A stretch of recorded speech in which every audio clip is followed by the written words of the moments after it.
Kevin O'Connell's introductory press conference happened yesterday, and there's a lot to break down about it, so let's talk about it. I think we got a really good sense of where the Vikings are headed. Here we go. Locked On Vikings podcast. Ooh-wee! You are Locked On Vikings, your daily Minnesota Vikings podcast, part of the Locked On Podcast Network, your team every day. Welcome, everybody, to another episode of the Locked On Vikings podcast, part of the Locked On Podcast Network, your team every day. As always, I'm your host, your pal, and the kid you copied off in math class. My name is Luke Braun. You can find me on Twitter at Luke Braun NFL. Show is on Twitter at Locked On Vikings. Thank you so much for making Locked On Vikings your first listen of the day. Today on the show, we finally got to talk to Kevin O'Connell, officially introduced. No more of this weird wait, no more of this interim stuff. They officially hired a whole bunch of staff.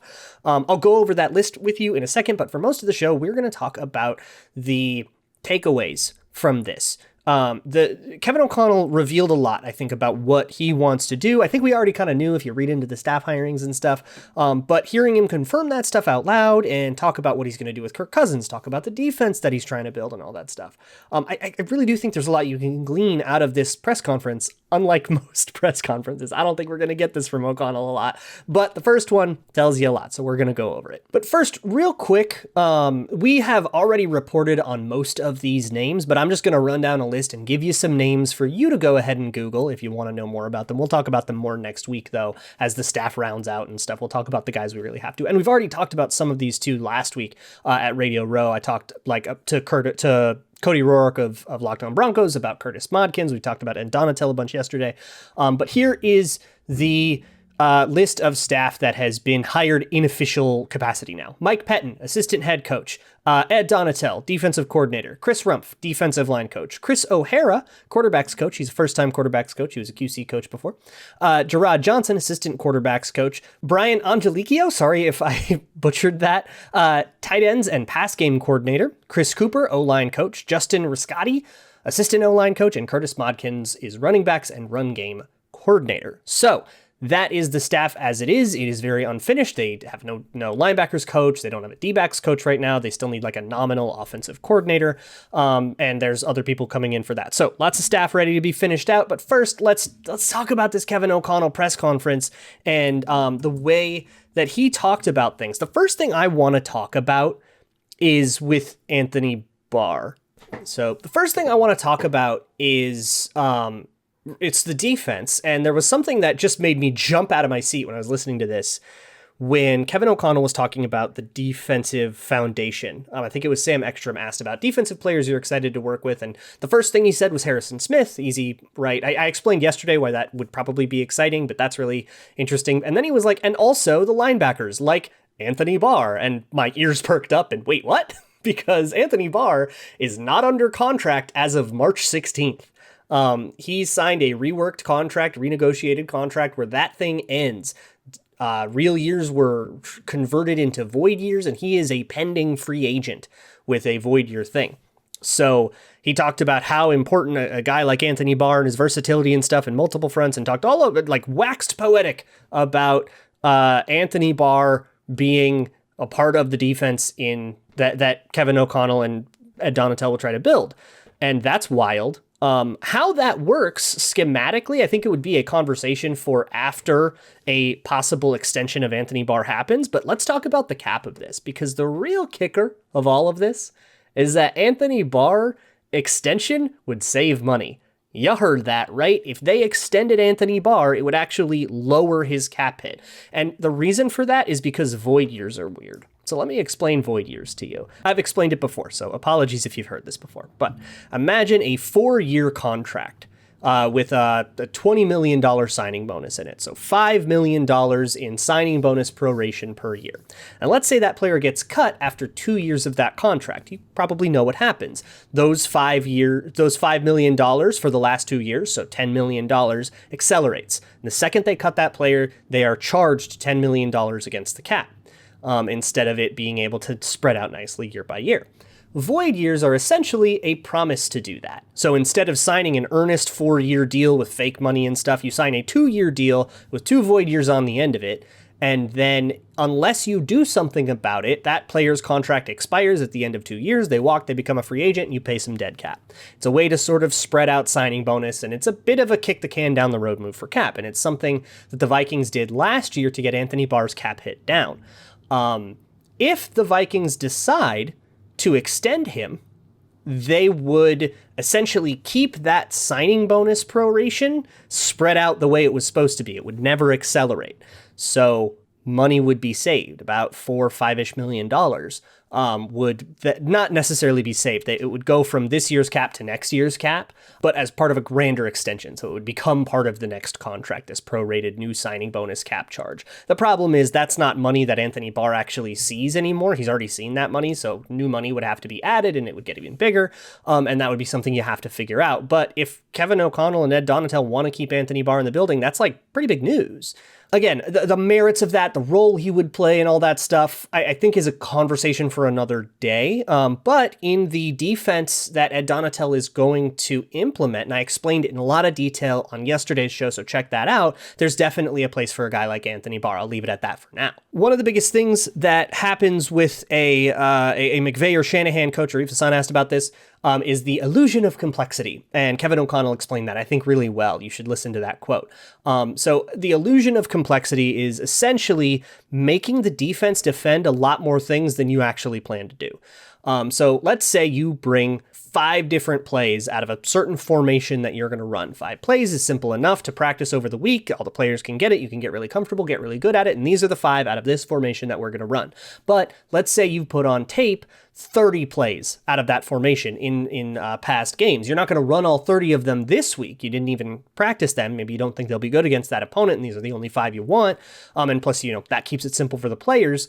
But the defense doesn't really know that. They kind of have to prepare for all 30. So they have spread their preparation thin for 30 different plays because of the illusion of complexity, but you're really only going to run 5. So you get the benefits of simplicity in terms of it's easy to install, everybody's got it memorized, everybody's on the same page really well, and also the benefits of complexity of, you're running a million things. That means they have to learn how to defend a million things, and it makes their job really hard. That's the point of illusion of complexity. Same thing applies kind of on the defense as well. Another thing that he mentioned is that he's going to call the plays. Somebody asked O'Connell about that, and he said, yep, I'm going to be the play caller. I think I'm, prepared to be the play caller. And there's a lot of talk about him being young and relatively inexperienced. And he had interesting answers to that. By the way, I'll link the whole thing in the show notes so you can listen to it for yourself. And I highly recommend that you do that, because I'm only going to represent the stuff that I happen to find interesting. You might find other stuff interesting, so you should definitely listen to that.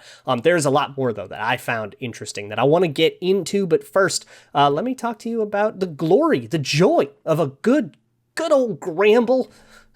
BetOnline.net is your favorite place. My favorite place should be your favorite place to go do a Gramble. BetOnline.net is my favorite place to go do some grambling. Football season's over, but that doesn't mean that you'd have to stop grambling. If you're into basketball, you can go bet on that. If you're into baseball, if that ever gets started, you can go bet on that. You can bet on the Olympics, or like MMA or UFC. You can even go play your favorite Vegas casino games at betonline.net. It is your one-stop shop for all things gambling, news, odds, scores. You can even watch games live and live bet on there. You can build your own player props. It is everything you need all in one place. betonline.net, where the game starts. Thanks so much for making Locked On Vikings your first listen of the day. So there's something kind of interesting that leaked out of Kevin O'Connell in his opening statement, where he was talking about like, oh, it's been so good. Let me acknowledge the history of some old Vikings, and Bud Grant's here, and there's John Randall in the stands, and blah, blah, blah. And then he was like, and Scott Studwell, hope to get you back in the building now that some of the pain of the last 2 years is gone. And it was kind of a sassy thing to say about Zimmer and Spielman. And this would be news. This wasn't out if that's the case. He really implied that Scott Studwell left the Vikings organization because of friction with either Zimmer or Spielman or somebody else that's now left the building. Boy, that would be interesting news. I don't really know what to make of that. And obviously it's all water under the bridge now, and it's all very much in the past. So there's not much to break down there. But the organization seemed to really miss Scott Studwell and his influence there. And if Kevin O'Connell can get him back because his problem was really with one guy, I don't know, that would be great.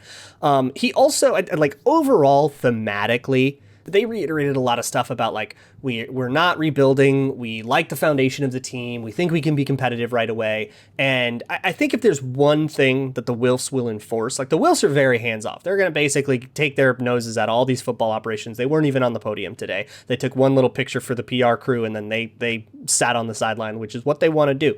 But the one thing they will enforce is that they never want the team to just be Terabad. They never want a Lions season or a Jags season or a Jets season. They want to be at least attempting to be competitive all the time. And you might hate that.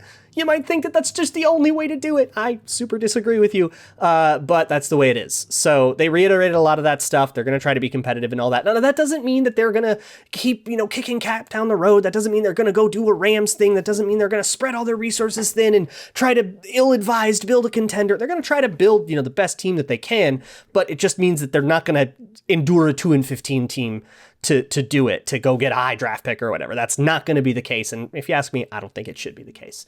The reason is, there is an integrity of the game to tanking. I'm going to just give you my quick tanking thing.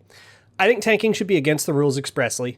And I think there's actually a chance of that happening with what's going on in Miami, because football is better when both teams are trying to win. And if one team is trying to lose, I genuinely think that takes away the spirit of the sport and makes the sport a lot less fun for everybody to enjoy. From a more pragmatic standpoint of assuming it is not against the rules, should a team do it? No, it is impossible, and trying to do it will probably just ruin your culture. Players will not tank. They just won't. They'll refuse to do it. There have been stories where they've been on really bad teams, and if somebody gets benched in the last game of the season and it's meaningless because they want a draft pick or whatever. This happened with the Eagles last year in 2020. The players will be furious. All they want to do is go out and compete. It is everything they have ever worked for to go out in the NFL and compete. They only get so many games in the NFL. Asking them to blow one of them for the sake of next year, and they might not even be on the team, that is just, I think, a really crappy thing to ask of someone. And then beyond that, coaches will not tank, because a coach, look, Kevin O'Connell is on a 4-year contract. Is he really going to blow 25% of his Vikings coaching contract for a slightly marginally better chance at next year because they picked 5th instead of 10th? Like, come on. He's not going to do that. They're going to try to do the best that they can. Teams just think in winning the game in front of them. And I think that's the best way for it to be. And even if there might be a slight edge to be gained in maybe you're going to lose some games on purpose, and why would they pick 12th if maybe they could have picked 7th, and you can even quantify it. You can even say that's worth, a second round pick or whatever it is. All of that, I think, is missing the point, which is football teams are made out of competitors, out of people who want to compete, who want to look at the team across from them and beat the hell out of them. And if you don't believe me, watch a preseason game. Watch starters playing a preseason, because, deep roster players, those guys are fighting for their lives. Of course, they're going to play hard. But watch starters in a preseason game. That thing's meaningless. See if you can tell the difference. Put a few clips side by side of a preseason game versus a regular season game and see if you can tell an effort difference. I think what you'll probably find is that players play hard, kind of no matter what you do. And I also think that there's a cultural aspect where if you ask players to lose on purpose, you kind of communicate that winning the game in front of you isn't all that important, and it's really all about the Super Bowl. And if it's really all about the Super Bowl, and I'm sure as fans, we kind of experience this, right? Your team is maybe 4-7. They're like mediocre. They're not very good. And Super Bowl's kind of feeling out of reach, and we all just sort of get really give uppy, and we kind of, this is really rough. I think this season's pretty kaput. But let's say there's an NFL team that's 4-7. And they don't feel that way. And they say, no, we can do this. Just run the table. Look at like the Aaron Rodgers 4-6, run the table. And then they did. Ran it all the way to the NFC Championship game. If that mentality is not available to you, you might not be able to turn a middling season into a good one. You're going to rob yourselves of genuine Super Bowl opportunities. And isn't a Super Bowl opportunity the entire goal here? So I am firmly anti-tanking. I think the idea that getting less wins means a better draft pick and therefore its value is about 2% of the equation when it comes to should we win the game in front of you. And I think generally if you're thinking, hey, should I win the game in front of me? And you're like genuinely contemplating that decision, your mindset has gone too far away from an NFL team's mindset, and you're living outside the world. circling back to the defense, O'Connell was asked about a 3-down front. I think Ben Gessling asked about, like, is this going to be a 3-down front, which is a 3-4? And he said, yeah, you could call it that, but like 80% of the time, the offense is in 11 personnel or has more wide receivers on the field, and you're going to be in nickel. And 3-4 defenses in nickel become 4-down defenses, 4-3 defenses, or 4-2 is more accurate. So it's not really, a 3-4 is not really that helpful. I've talked about it. If you want to know more about the defensive scheme and the way that the people that the Vikings have hired have run it in the past, listen to yesterday's episode. But don't call it a 3-4. I'm going to repeat this until the heat death of the universe. Don't call it a 3-4. A 3-4 is not the way to call it. Kevin O'Connell was like, yeah, I guess you could, it's 3-4 a little bit, but really it's a 4-down defense because nickel is everything. And we're going to actually use varied and multiple fronts. He talked about mixing up the front from, drive to drive or even within a drive. And that's a really, really important part of like the Fangio scheme. The one thing I haven't gotten to yet is Kirk Cousins and how Kevin O'Connell plans to utilize Kirk Cousins. If he's going to keep Kirk Cousins, was he like really committal enough to that? Some interesting stuff. All right. We're going to talk about it. We'll go through all of it. But first, let me talk to you about the best tasting protein bar on the planet. It's Built Bar. Built Bar is absolutely delicious. Comes covered in 100% chocolate. They even have Built Puff, which like tastes like marshmallow. I have no idea how they achieved that. Some weird magic with collagen protein that makes it taste like you're eating like a chocolate covered marshmallow bar or something. And it's like churro flavored. It's unbelievably delicious.